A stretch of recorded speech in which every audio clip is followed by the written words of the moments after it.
Welcome back, everyone, to the Homeric Epic Podcast. It's good to hear from you again. Or wait, it's good that you're hearing me again. I always forget podcasting is a one-way medium. Anyways, I'm glad you've chosen to join me again after I droned on about the embassy to Achilles for nearly 90 minutes. And believe me, there's much more to be said. But the time has come for a new book, and a rather strange one at that. Of course, following the 9th book is the 10th book. And we should expect all the heroes to awaken from their tents after a late night, fresh and ready to start anew. But this is not what transpires. Before we begin, of course, let me quickly recap the events of Book 9. It begins with Agamemnon bemoaning the fate of the army, observing the countless watchfires that the Trojans burn upon the plain. He calls an assembly to try and find a solution, and Nestor proposes it is now the time to appease Achilles. Agamemnon agrees to this, and details an extravagant list of gifts he is willing to give Achilles if he will return to battle. Achilles replies with a passionate speech that is really the heart of why he is angry. Seriously, I cannot stress how integral, how central this speech by Achilles is to the Iliad as a whole. Next, Old Phoenix replies with a tender and loving speech detailing the relationship between him and Achilles, and using this leverage, he attempts to persuade the fiery warrior. This doesn't work though, but does cause Achilles to budge his position slightly from leaving the next morning to making the decision to leave in the next morning. Lastly, Ajax attempts to sway him with some oblique tactics, which results in Achilles changing his stance to holding back until Hector burns his own ships. The embassy, though, has failed, and the heroes return to Agamemnon's tent empty-handed. The book closes in the exact same position as it began, and we are left not feeling very hopeful for the warriors come the next day. And this is where Book 9 has left us. It doesn't seem that there's much for the heroes to do now, is there? Wake up and fight the Trojans again, perhaps? Wrong. This is where Book 10 jumps in. It actually begins in the middle of the night, after the heroes have gone to bed following the embassy. It opens much the same way with Agamemnon, who cannot sleep, fretting dreadfully over the innumerable watchfires of the Trojans. His fear culminates with him setting out to find Nestor so that he may devise a scheme to avert the disaster. But at the same time, Menelaus is unable to sleep, and he too sets out to try and do something about their predicament and goes to find his brother. Menelaus finds Agamemnon at his ship arming himself, and the two discover they are awake for the same reason. Agamemnon instructs Menelaus to go wake some of the other captains, and he will do the same, and they'll meet up outside the ramparts of the wall. So they set out to ruin everyone's night's sleep. Agamemnon reaches Nestor, and Nestor awakes Odysseus and Diomedes. All of the captains meet outside the ramparts, and Nestor gives a speech and asks if any of the heroes will go spy on the Trojans during the night, in the chance they may find some enemy straggler to overhear the Trojans deliberating. Diomedes volunteers, but asks that he have a companion. He chooses Odysseus, and the two of them set out into the ambrosial night. On the other side, the Trojans are holding a similar council, and Hector asks who will go out into the no-man's land and spy on the Achaeans for them. He even offers Achilles prized horses as a reward. The hero who offers to undertake this dangerous mission is one Dolon, who is quite the character. He then sets out towards the Achaean camp. Unfortunately for him, Diomedes and Odysseus intercept him first and interrogate him. They get some information, then decapitate him, and continue on to the Trojan side where the Trojan allies are sleeping. They enter the Thracian camp of King Rhesus, and Diomedes starts dispatching sleeping soldiers while Odysseus secures the loot being a band of prized horses. Eventually the alarm is sounded and Diomedes and Odysseus have to hightail it out of there with their new horses. They triumphantly return to the other Greek captains with booty in hand, and the book ends with an uplifting and optimistic mood. Yep, that's pretty much it. It's a very strange episode to follow the dramatic events of Book 9. Before we begin the analysis, though, I'd like to pose a question to you about this book. Given what we have discussed about how the Iliad and Odyssey were composed, first by oral poets, and then written down by someone or some group, and how it is clear that the poem contains many different legends and stories all woven together, with all this in mind, does Book 10 belong in the Iliad? I'd like to keep this question in our mind while we read the rest of the book, so remember this. And by belong in the Iliad, I mean, was it intended to be in the Iliad as we have it? Or was it a separate story from the Trojan War at large that got adapted for the Iliad for whatever reason? Now, I'll talk about the different positions on this question some more at the end of the episode when we have a little bit more context. So, without further ado, Book 10 begins, well, much like Book 9 did, actually. Parallels are striking. In Book 9, we have a vivid simile describing the winds blasting a dark sea, clearly meant to invoke the dread felt by the army at this moment. And this simile causes Agamemnon to seek out the aid of the other Greek captains, and he calls a council. Likewise, Book 10 begins with a very strange, weather-oriented simile meant to mirror the emotional state of Agamemnon. This simile, like the one that began Book 9, is not very clear in what it's meant to convey. It reads, quote, "As when the husband of Hera of the lovely hair flashes lightning forth, conjuring a great monstrous rain, or hail, or fall of snow, so that snowflakes powder the plowed fields, or somewhere makes rise the massive jaws of piercing war. So again and again within his breast did Agamemnon groan aloud, from the depths of his heart, and the wits within him were seized with trembling." End quote. So here we have the weather brought forth by Zeus, or war, being compared to Agamemnon's fear? It's a very difficult connection, but I believe the heart of it has to do with the all-encompassing nature of the weather, or of war.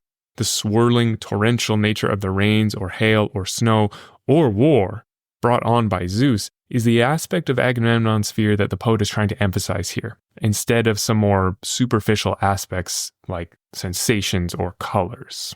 In any case, Agamemnon sets out to summon Nestor so that he may come up with some sort of plan to avert disaster.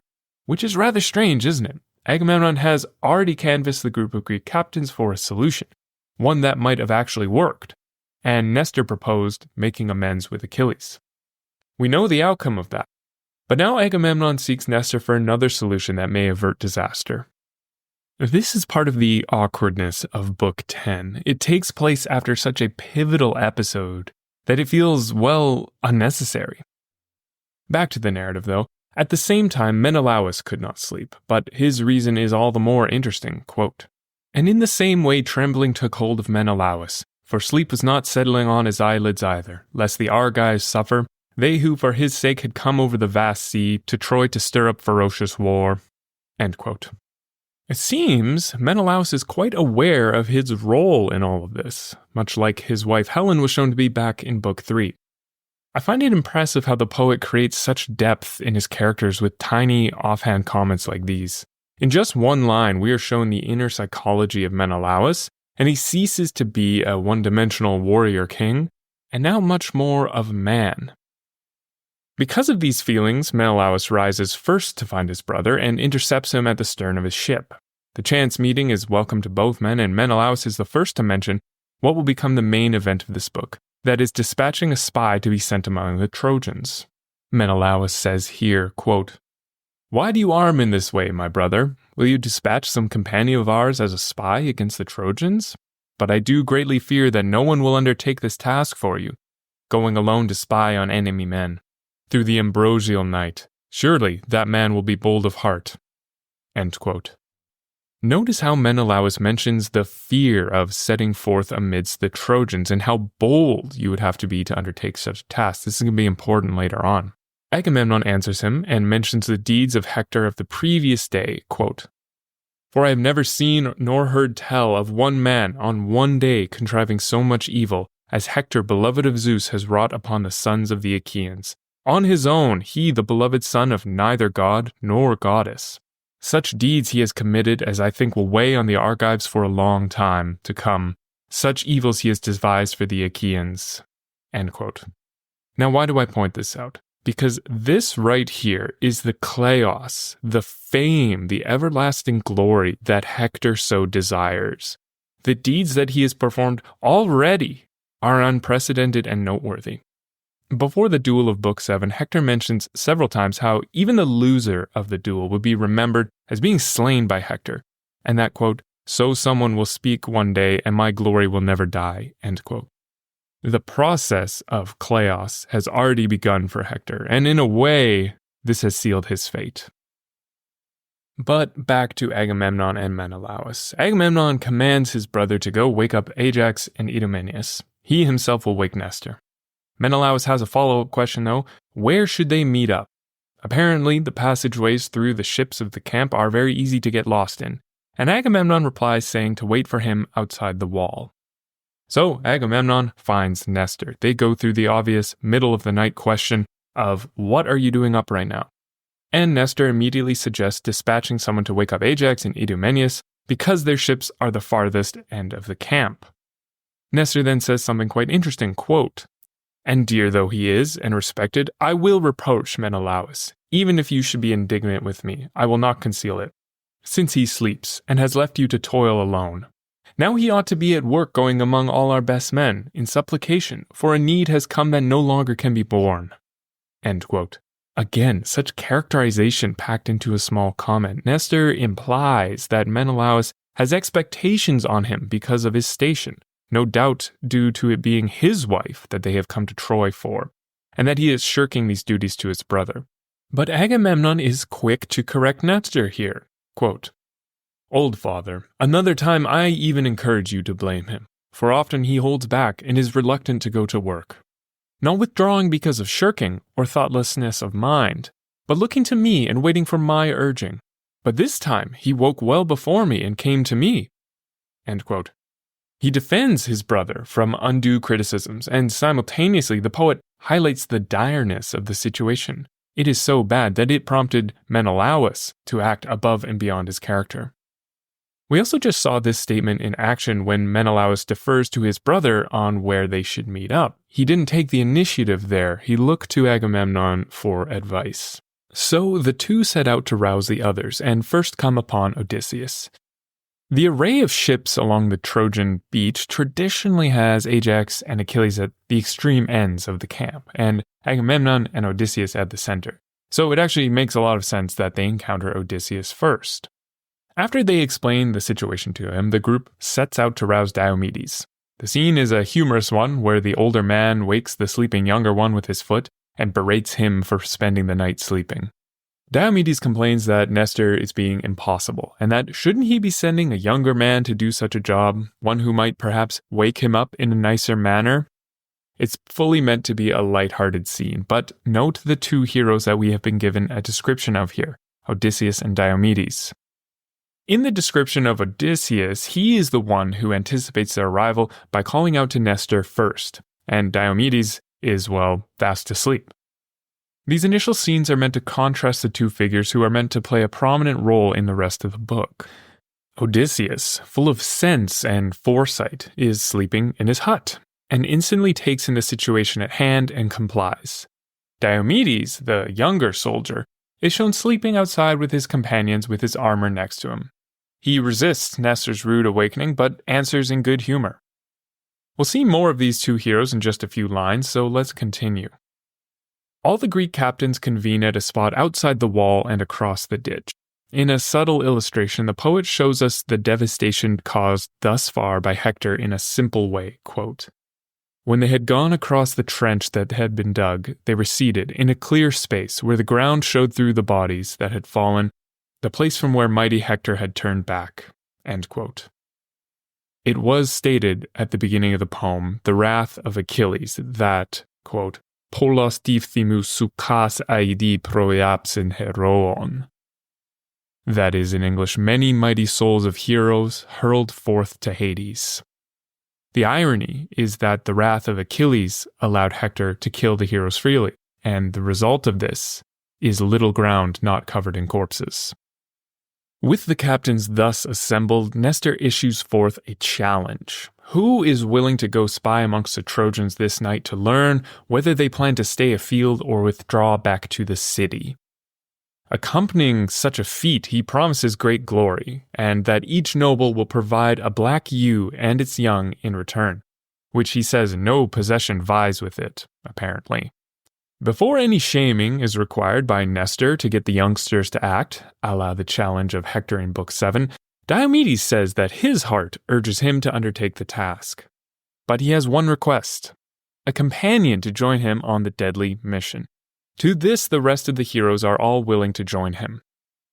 I find this scene very, well, natural, because whenever I have to do something difficult, I find it much easier if I'm not alone. And likewise, it makes it easier to volunteer for something difficult if you know you're not doing it alone. Agamemnon comments before Diomedes chooses his partner and says something interesting, quote, "Son of Tydeus, Diomedes, delighting my heart, you will choose as companion whom you wish, the best of those who have declared themselves, since many are ready. But do not out of feelings of respect leave behind the better man and take the lesser with you, yielding to decorum, looking to his birth, not even if he is more kingly." End quote. So what exactly is Agamemnon saying by this? Well, it is his way of suggesting that Diomedes pick the most suited person for the task and not choose someone based on their station. The next line fully explains it, quote, "So he spoke and was afraid for fair-haired Menelaus." End quote.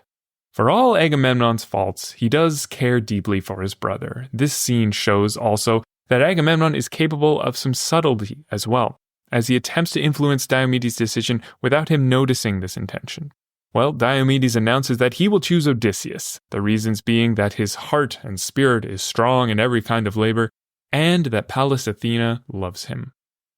The love of a goddess is very important, it turns out, and the entirety of the Odyssey is a testament to that.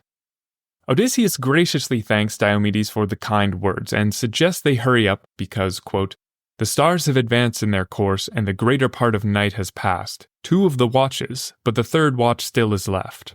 End quote. It's a minor thing, but the ancient Greeks divided their night watch into 3 portions, perhaps because of the Iliad, we don't know, while the later Romans divided it into 4. I think 4 night watches sounds much nicer than 3 if you have to be up in the middle of the night, that's for sure. Well, the 2 brave volunteers begin to don their armor. We have some interesting descriptions here, particularly how Diomedes forgot his sword at his ship. He was sleeping right beside it, but he didn't think to bring it anyways.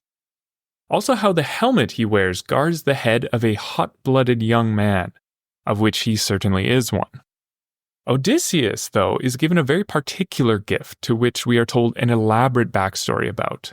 Quote, "And to Odysseus Meriones gave quiver, bow, and sword, and round his head he placed his helmet made of hide, stretched tight inside with many thongs, while outside the white shining teeth of a bright tusked boar ran close set round and round, well and skillfully applied, and felt was fitted in the center. This in the time before Autolycus had carried it out of Eleon, after breaking into the snug house of Amintor, son of Ormenos. And Autolycus gave it to Amphimedes of Cythera to take to Scandea, and Amphimedes gave it to Molos as a guest's gift. And he gave it to his son Meriones to carry with him, and now it was put around and protected Odysseus' head." End quote. What is being described is a particular kind of helmet, one with plates of boar tusk as the armor, held in place by leather straps. And there are 2 reasons why this helmet is very interesting. The first being that we have found archaeological examples of this type of helmet dating to the Mycenaean period of ancient Greece. And it's now widely accepted that this type of helmet is the oldest in mainland Greece, dating to hundreds of years before the possible composition dates for the Iliad. Thus, it is impossible that anybody would have known about such a helmet when the Iliad was transcribed, and that this passage in Iliad 10 preserves the detailed description of such a helmet as part of the larger poetic tradition. It's things like this about oral poetic traditions that just blow my mind. Here is a poem that is exceedingly ancient to us, and which has also been ancient to other people, but within it contains verifiable features of the real world. This is part of what makes the Iliad and Odyssey a little more than just stories to me. The second interesting thing about the boar tusk helmet passage is its pedigree of owners. You may have noticed some familiar names in there. Its first owner was Amintor of Ormenos, who just so happens to be old Phoenix's father. We heard his story in the last episode covering Book 9. The helmet was stolen from Amintor by Odysseus' maternal grandfather Autolycus, whose name, by the way, means the wolf itself, which is pretty badass.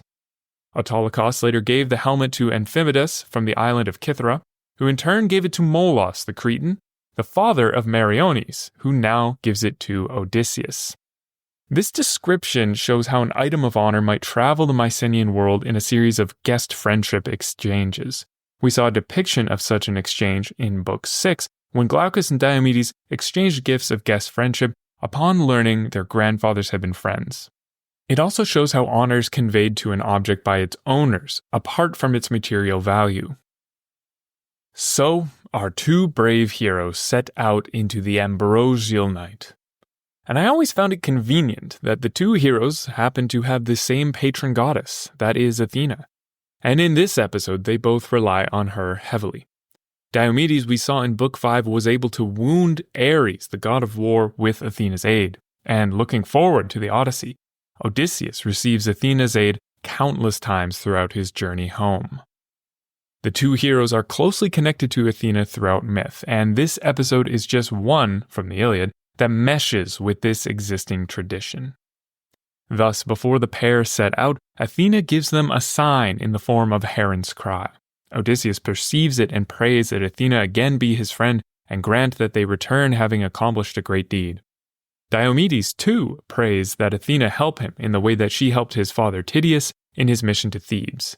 This is a reference to the story of the 7 against Thebes, which occurred the generation before the Trojan War.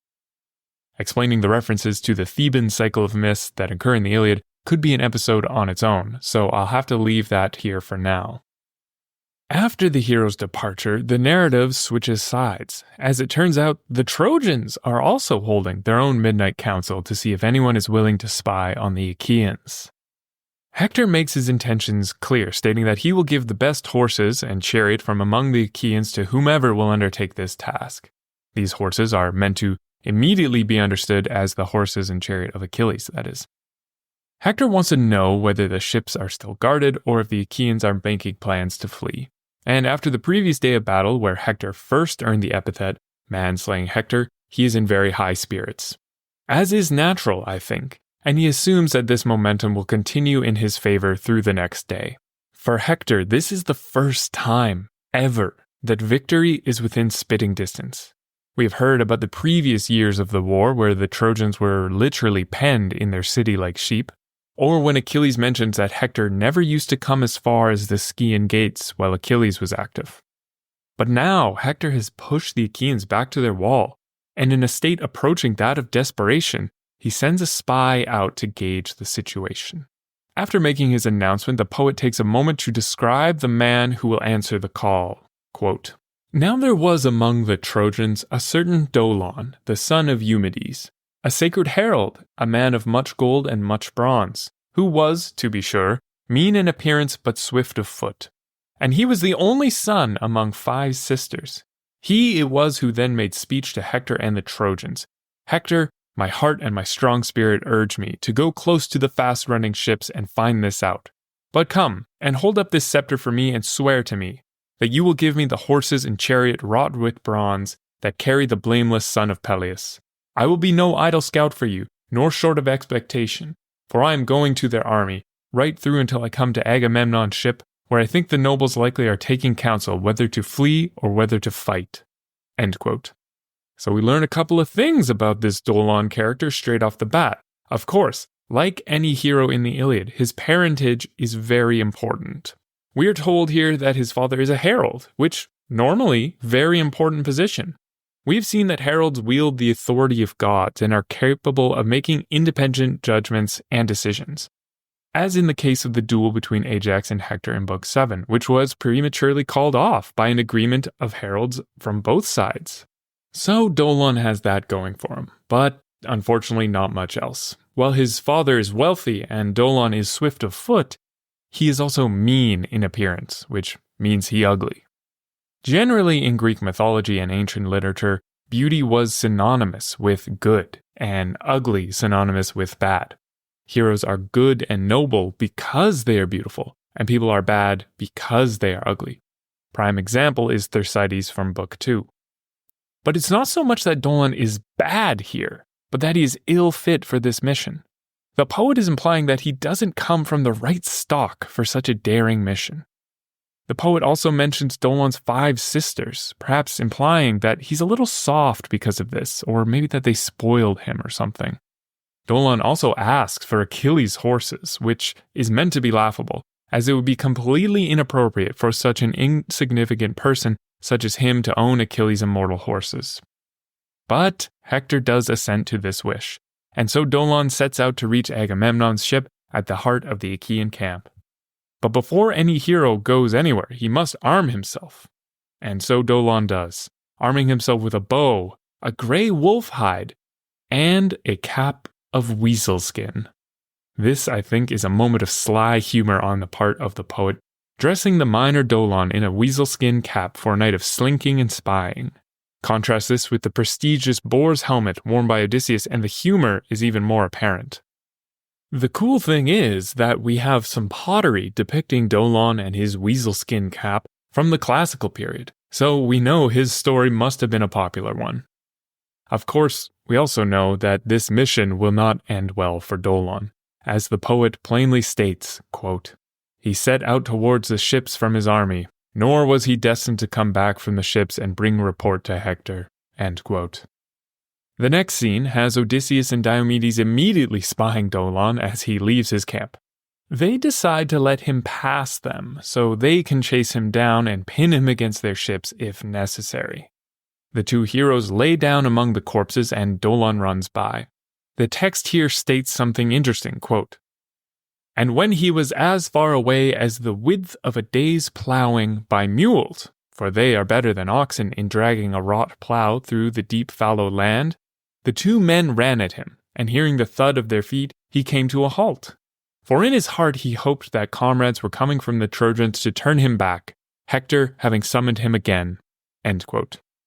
The tiny farming simile is interesting, and one has to imagine that it was readily understood by the audience. It sets itself up by stating that Dolon was the width of a day's plowing away, so this requires that the length of the furrows are fixed, and the progress is then measured by the width of the plot that you can plow. But then the poet mentions that you've got to imagine that it was plowed by mules, which obviously are much better than oxen, everyone knows this. So the distance is that much farther. The only modern analogy would be like saying to an American that the distance is one football field, but not an NFL field, but a Canadian football field, which is 10 yards longer and wider. It's colloquial, idiomatic statement meant to easily convey distance. But notice as well Dolon's thoughts here. He sees the two figures and hopes that Hector has sent someone to turn him back, as if he were having second thoughts about his mission. Well, once Dolon realizes they are not friends who has come to recall them, he bolts. Towards the Achaean ships, unfortunately. Diomedes and Odysseus prevent him from turning back, and Athena gives Diomedes the strength to hurl a spear past Dolon, intentionally, so that he will stop running. Dolon stops, teeth clattering and green with fear. And also, no, this is not an English idiom approximating something from the Greek. On the contrary, the Greek states, chloros hupai deus, literally, green under fear, but in a better sense, green with fear. So it translates nearly exactly into our English notion of green with fear. Just love it when things translate well from language to language. Anyways, Odysseus and Diomedes capture Dolon, who immediately tries to ransom his life by mentioning his rich father we were just told about. Odysseus, the sly talker that he is, says, "Take courage, let no thought of death be on your heart." He then asks him why he is out this night, whether to strip corpses, or if Hector sent him out to spy. Well, Dolon immediately folds, quote, "With many delusions beyond sense Hector led me on, who promised to give me the single-hoofed horses of the glorious son of Peleus, and his chariot wrought with bronze, and urged me to make my way through the fast-moving black night, and go close to the enemy men and find out whether the swift ships are guarded, as before, or now broken under our hands. You are making plans among yourselves for flight, and are not minded to stand guard the night, worn out with fatigue beyond endurance." End quote. There's a touch of dramatic irony here, as we, the audience, were privy to Dolon's brave speech volunteering to spy on the Achaeans, the one where he offered to go. Seems that has changed, and he now paints Hector as the one who deluded him. I think an ancient audience would have found Dolon's cowardice to be funny. It feels like he's playing the character archetype here of the weak fool whose overconfidence gets him into trouble. It's very in the same vein as some of the characters from the comedic plays of the ancient Greeks as well. Well, Odysseus' response to Dolon reinforces our suspicion that Dolon was perhaps reaching a little far when he asked for Achilles' horses, as Odysseus describes them as a big reward and that they are difficult for mortal men to control, besides Achilles. Clever Odysseus then presses him for information about the Trojan camp and the specifics of the sleeping arrangements of the enemy, and Dolon, well, squeals the whole thing. He reveals where Hector held the assembly, near the tomb of Ilos, and that no guards are posted to protect the army. It is only the Trojans who stand watch over their allies. But Odysseus wants more details. How exactly are the allies arranged with the Trojans? You can see his mind beginning to weave a plan here with the information that Dolon has given him. Only the Trojans are awake, the allies are not, and Odysseus is already anticipating pouncing on some of the unguarded, sleeping Trojan allies. That is, if they sleep far enough away from the Trojan troops. And even this Dolon reports on happily, detailing the complete arrangement of the troops. He mentioned in his course that the troops of the Thracians are nearby, decked out in gold with the finest horses. And this is the information that Odysseus was searching for. Dolon wraps up and says, "You can tie me up and leave me here, or bring me back to the ships." All of this so that Odysseus and Diomedes can collect a ransom for him later. And this is how it normally would have occurred earlier in the Trojan War. There are numerous mentions in the Iliad to how people in the past were amenable to ransoming captive soldiers for handsome sums. But it seems that something has changed in the course of the war. We saw some evidence of this change in Book 6 when Menelaus captured a fleeing Trojan alive named Adrastos, who beseeched him to spare his life in exchange for a great ransom.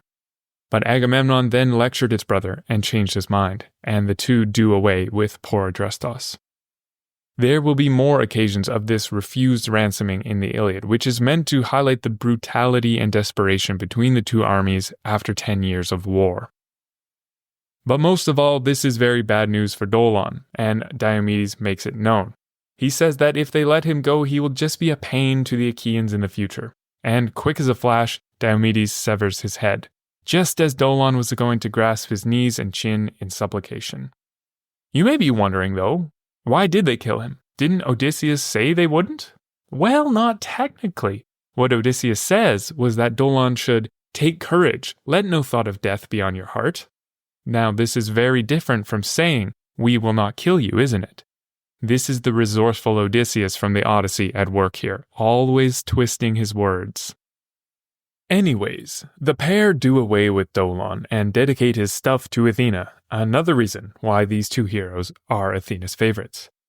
They then find the Thracians asleep right where Dolon said they would be, and Odysseus shows us again his clever nature as he instructs Diomedes to kill the sleeping men while he handles the horses, taking care to move the bodies out of their exit path so that these fresh horses will not be startled with trampling over dead bodies. Diomedes continues to kill the Thracians, and there is a bit of cool imagery in how he does away with their king, Rhesos. Diomedes is described as an evil dream standing by Rhesos' head as he lays breathing heavily. Now, it's unclear if the king was having a dream about Diomedes, or just a bad dream in general, but the blurring of the two with the reality of Diomedes standing by his head, killing him, is very interesting. This King Rhesos is also the subject of a classical Athenian tragedy of the same name by Euripides. It's notable that it's the only surviving play that covers events from the Iliad, and it follows more or less the same plot of Book 11, just shifting the focus around a bit more. Anyways, Diomedes is debating on whether to kill more Thracians until Athena warns him that he should leave, in case some other god, Apollo, wakes the Trojans. And this is exactly what happens. You'll notice many times in the Iliad when a god or goddess speaks words of advice into the ear of a hero, and the hero acts in line with their advice. It's part of what makes a hero a hero. They are attuned to the god's will and act upon it. Now it is Apollo who wakes the Trojans and has a Thracian captain chance upon the scene and alert the rest of the Trojan army. Odysseus and Diomedes load up on booty and steal the horses of Rhesus and ride away. The commotion is heard by Nestor, who is fearful for Odysseus and Diomedes. This is a string of comments from the characters throughout the book made to emphasize the bravery and daring that their night mission required. And so the pair return to the astonishment of their fellows, and they recount their tale to them. Note that Diomedes is said to receive the horses here, presumably since he was the one who volunteered for the mission first and did the slaying, while Odysseus takes the armor of Dolon, despite not being the one to kill him. The book comes to a close with the heroes washing in the sea, then bathing, and finally sitting down for a feast where they pour libations to Athena. Note that this is the third such feast for Odysseus in the last 8 hours, I will point out, but hey, killing is hungry work. So that's Iliad Book 10. Certainly different than what has come before it, isn't it? Takes place in the middle of the night, doesn't advance the plot at all, doesn't seem to accomplish much even. So what's the deal? Does Book 10 belong in the Iliad? Scholars have been asking the same question about this book as long as people have been thinking about the Iliad. Because of its strangeness of plot and sort of awkward fit in the story, for a long time Iliad Book 10 was deemed un-Homeric, meaning it was not attributed to the genius Homer who supposedly wrote the rest of the book. In the early days of Homeric scholarship, there were generally two schools of thought towards the origins of the Iliad and the Odyssey. The first, more traditional one, was dubbed the Unitarians. They believed that the poems were created by a single genius, the one named Homer. The other school was dubbed the Annalists, and they believed that the poem was worked on by numerous poets, who each added and made changes to it, and basically that there was no one Homer. Some evidence in support of the analytical view comes from a marginal note in one of the surviving Iliad manuscripts that said that Iliad Book 10 was composed by Homer, but it was actually inserted into the story later by the tyrant of Athens Pisistratus, who ruled in the 6th century. This scholion was used by Walter Leaf, one of the most outspoken annalists, as evidence that in ancient times it was understood that this book had been a late addition to the Iliad. Overall, Leaf criticized Book 10 harshly, mostly for its style and linguistic oddities, but also on aesthetic grounds, which are for the most part opinion-based, of course. The counterpoint to this argument comes from the oral poetic theory of Parry and Lord, which I covered in episode 1. By showing that the poems come from an oral tradition that generated the tales live in performance, they shifted the focus away from authorship, in our modern sense of the word, towards a more fluid and living method of composition. Because it was the product of many bards over a long time, bards who were incentivized to perpetuate only the best stories, then it certainly could not have been considered bad in its own time, because then why would we possess it now? A more up-to-date understanding of Iliad 10 is required, and this is exactly what Professor Casey Dew Hackney provides in her book titled Iliad 10 and the Poetics of Ambush. In it, she argues that Iliad 10 is one of the few complete surviving examples of the poetics of the ambush scene. By poetics, she means the structure and function of the traditional language used by the bards and how that creates meaning for the audience. When we start to look at the events of Book 10 as a specific instance of a broader theme, I think it starts to make a lot more sense. Much like battle, with its familiar phrases, descriptions, and narrative patterns, so too would an ambush scene have its own specific phrases, descriptions, and narrative patterns. Some of the key features of the ambush scene, though not exclusively, include a nighttime setting, the use of stealth or cunning, disguises, enduring hardship, the selection of the best men for the job, strategic planning, a surprise attack, unequal numbers between forces, and success that is linked to a return home, and very often a god helping the characters. And these points are all contained in Iliad Book 10, but Professor Hackney shows that there are many other examples of the ambush theme extant in Homer, albeit in smaller pieces. There are many similar elements found in the Odyssey and in the description of the heroes in the Trojan horse, who, after all, lie in wait enduring fear and hardship to achieve their goal. Also, Odysseus' attack against the suitors at the end of the Odyssey, where he is disguised and suffers abuse for a long while before he surprises and slaughters them. There are numerous more examples alluded to in the Iliad as well, such as Diomedes' story of Tydeus ambushing the Thebans in Book 4, or the description of a cattle raid that Hephaestus works into the shield of Achilles in Book 18. So I think it's pretty safe to say that Iliad Book 10 is traditional, in the sense that it comes from a set of similar stories following a pattern that the audience of the bards would recognize as ambush. There are also some fascinating papers that have come out recently that corroborate this conclusion by using some advanced computer-aided natural language processing techniques. We're not going to dive into the weeds of the algorithms too much, but one such paper, titled Computational Authorship Analysis of the Homeric Poems by John Pavlopoulos and Maria Constantinidou, aims to do exactly that. They take a look at trigrams, that is, sequences of 3 characters that appear next to each other in the Greek text, and they march that sequence through the lines and have the language model learn the patterns relating the previous trigram to the next one. Of course, I'm simplifying greatly, but they created one such model for the Iliad and another for the Odyssey, and then used one model to evaluate selections from the other one, basically checking how similar one portion of the Odyssey was to the Iliad and vice versa. What they found was that, as a whole, the Iliad and Odyssey appear to be quite different in how they use language. They have more in common with themselves than they do with any part of the other story, supporting the hypothesis that each epic was compiled by a different author. In the same paper, they analyzed the internal consistency of each epic by creating 24 models for each epic, each one trained on one of the books from 1 to 24. They then had the model evaluate the other books to see how close they are to the one it was trained on, and they generate some fascinating figures. I'll link the paper in the show description, but the gist of the figure is that there are clear patterns between the books in each epic, with the Iliad showing similarities between books 1, 2, 9, and 24 as outliers from the rest, and the battle books, books 12 to 17, having much more in common with each other than the rest. But of chief importance for this episode, Iliad Book 10 does not stand out in any way from the rest of the books, suggesting that there's no linguistic basis for considering it any different from the rest of the story. The Odyssey also has some interesting patterns, such as books 9 to 12, where Odysseus narrates his adventures being distinct from the rest, and that Odyssey 24, long thought to be a later addition to the Odyssey, doesn't appear very different from the rest at all. The natural language processing approach to studying the epics blew my mind, and I highly suggest you read up on it if for some reason you are also interested in both Homeric authorship and computer science. And while these scholarly approaches to reconciling Iliad 10 are great, what can we say about how the book relates to the rest of the story on its own? Well, consider what we have just heard in the tale, that is Book 9, with its heavy thematic and emotional resonance. The mood is somber, foreboding, anticipatory, ripe with expectations. But expectations that the poet does not yet want to come to fruition.